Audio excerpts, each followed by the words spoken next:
Sometimes I don't need the mic, but if I start yelling at you, let me know. Just wave and I'll ease up. So I want to talk to you real briefly about doing a pre-start check. I'm going to do it in two ways simultaneously, so I'll probably screw it up. But there's two different types of pre-start check you do. There's your CDL. Who here has a commercial driver's license? So you know from taking your test what the CDL pre-start check is, right? You know it well, you studied it, you passed it. Congratulations, right? That is the baseline for what you do. When I teach this, I always add quite a bit for the snowplow operator. And I'll tell you why. When I was inside doing the presentation, I made the statement that we're going to do things with this truck it just was not intended to do, right? When they designed this thing, Freightliner, when they designed this thing, they didn't design it for what you're about to do to it. So there's some extra things when you're in snowplow operation mode that we want you to look at. So to start, I'm going to skip opening the hood, starting the engine, and doing all that, and I'm going to kind of walk through it so I don't keep you out here too long because the sun's going to start cooking here. But the first thing you want to do when you do a pre-start check, why do you do it? Well, I mean, what is one really good reason why to do a pre-start check? Throw it out there, anybody. Safety, right? You want to go home from work tonight, right? See, I'm yelling. You want to go home from work in the same condition you got there, right? This is your work environment for the next however many hours. So we're going to do the pre-start check so that we know with confidence we're in a piece of equipment that's going to perform the way we want it to do. It's going to keep us safe, right? Why would we do an en route check, right? Does anybody know what an en route check is? Right? So during our shift, we're going to keep our eyes and ears and our nose open to anything different in our truck. If you drive this truck every day, you're going to see, hear, and smell something that the person who's driving it for the first time may not see, right? I think somebody wants to get through, is that right? Make a hole, right? I was in the Navy. There you go. Slowly now. Nice job. So an en route check, we want to keep an eye on it. That is something very, very important when we're in snowplow mode, right? And then there's our post-trip inspection. So when you took your CDL test, you only were tested on the pre-trip, correct? Anybody know what the entry-level driver training program is, that new program for new CDL drivers? Well, in the theory portion, it talks about pre-trip, en route, and post-trip inspection. I don't know that they're being tested on it, but it's being taught in the class. So first thing you want to do is you want to do a visual inspection around this truck. Everybody does it differently, but you want to fall into a routine with it, right? I start with opening the hood, and I start at one corner, and I like to work my way around, right? So I'll open the hood. First thing I'm going to do is I'm going to give it a visual inspection. I'm looking for anything loose, anything broken, anything hanging, or any leaks in the front of this truck. If you operate a snowplow, there is a cylinder here with a hydraulic hose going up to it. So we're going to keep an eye on any leaks. We're going to look at that all year because that cylinder may or may not be on this truck all year, right? So we're going to start here. We're looking for anything missing, antennas, mirrors, cracked, damage to the vehicle. We're always looking for damage to the vehicle. Hood opens up. On this side, I think this is a Detroit engine oil check is on this side. That's by memory. Anybody? I think so. I think it's on this side. You're going to have a sight gauge, I believe, for your coolant. So you want to check your engine oil, you want to check your coolant. While you're in here, you're going to inspect behind this front tire, and you're looking at all your steering mechanisms. You remember that from your CDL quiz, right? You're also going to check your brake lines, your air lines, your hose lines, electrical connectors. You're going to give it a visual check, and you're going to look for any leaks, or you're going to listen for any leaking air. We're going to move our way through. We're going to check whatever is on this side. In this truck, it's a fuel tank, right? We got a depth tank here. This truck may be spec'd differently. You may have a fuel tank on the other side. But we're going to look, make sure the steps are secure. If these steps are loose, get it taken care of. because you're going to want to climb out of this truck. After a 12-hour shift, you're going to forget it's loose because you're going to be tired. So steps, grab handles are very important. Mirrors, no cracked or missing mirrors. We'll follow our inspection. This truck has a center hoist, so I'm going to back away and look for any leaks underneath right there. This is where our hydraulic system is, your hydraulic tank, your control valve, your lines, your hoist. There's a lot going on here, so we're looking for leaks. If you've driven a truck for any length of time, you're going to find some leaks, right? If you see it, report it to whatever your mechanism is for getting something looked at. Hydraulic sight gauge here. This is temperature. Temperature will be a factor in this. When I check this, I want to make sure all the attachments are down, and then I'll check this. If this bed was up in the air, this would give me a different reading, right? We just took all that oil, we filled that cylinder up. When we lower it, you'll get the right reading. If you filled it up with the bed in the air, now how many guys do this? They raise the bed up, they fill the hydraulic oil, they lower the bed and blow the cap off, right? So you typically do that once, right?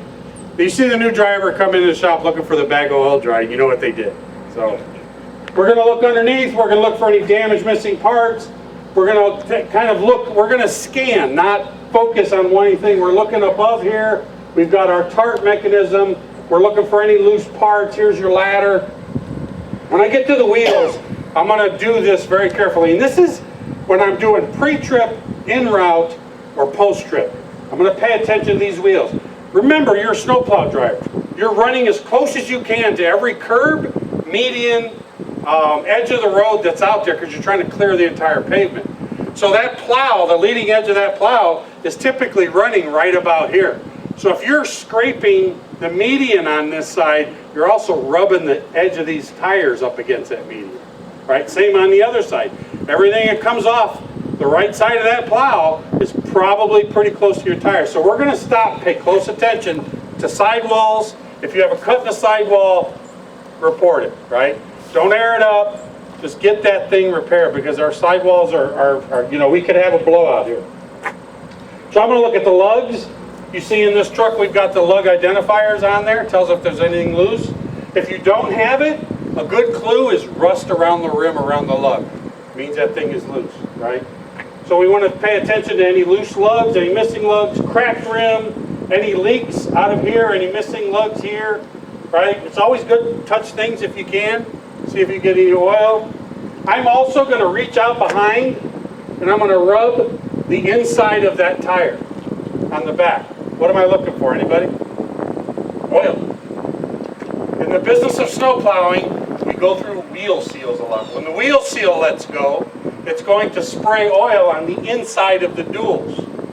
When your wheel seal lets go, what do you not have on this tire anymore? Brakes. It's important.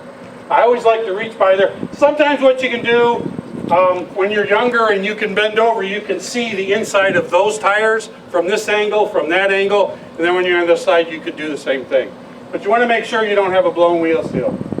I'm also going to take a look at my brake chambers here just to make sure that they're secured. When we do a 4-point air brake check, that'll really tell us if those are working. Visually, it's hard to see if a chamber's looking, but I'm listening for air leaking here. I've got 4 maxi brake chambers in the back of this truck, and typically if something's wrong with if we have an air issue, it's probably back here, especially during paving season for some odd reason. So I'm going to do the same thing here. I'm going to go around the back of the truck. I'm going to take a look at the back. I'll already probably have my lights on, although if there's 15 trucks in the barn all running their strobe lights, that's annoying. So what I did when I was with the county is we had a mirror at the end of the gate so guys could turn their strobe lights on the way out the gate and see them. And then there was a mirror they could see in their driver's side if they're working from behind. Because we didn't want everybody running around the yard with strobe lights on. But you want to make sure all your strobes are working, all your plow lights are working, turn signals, tail lights, whatever warning mechanisms you have. Make sure all your conspicuous markings are where they need to be. You're going to go around the other side. You're going to repeat the same thing here, checking underneath, above, and beyond. You're going to come around to the front. On the other side of this, you'll have battery box, you'll have air tanks, Again, you're looking and listening, loose parts, broken parts. You'll come back around to the front. At this point now, I've checked the oil. I'm going to go inside the truck and I'm going to do my air brake check. I've heard it called a 4-point air brake check. I've heard it called a 7-point air brake check. We're just going to do our air brake check. What are we looking for with an air brake check and why are we doing it? Maintain pressure. Not only maintain pressure, but also the cutoff. Do you guys remember your air brake check? You had to learn it, right? So we're gonna build up pressure, shut the engine off, and then we're gonna see how much air falls off in 2 minutes, right? Was it 2 pounds, 3 pounds for a tandem, or 3 pounds with a trailer? And then, help me out here, let me think.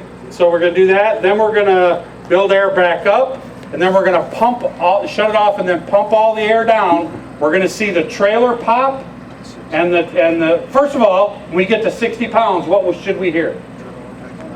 And we should hear the light and an indicator, audible and visual warning. And then about 25 to 40 pounds, they should pop. Different manufacturers are different, right?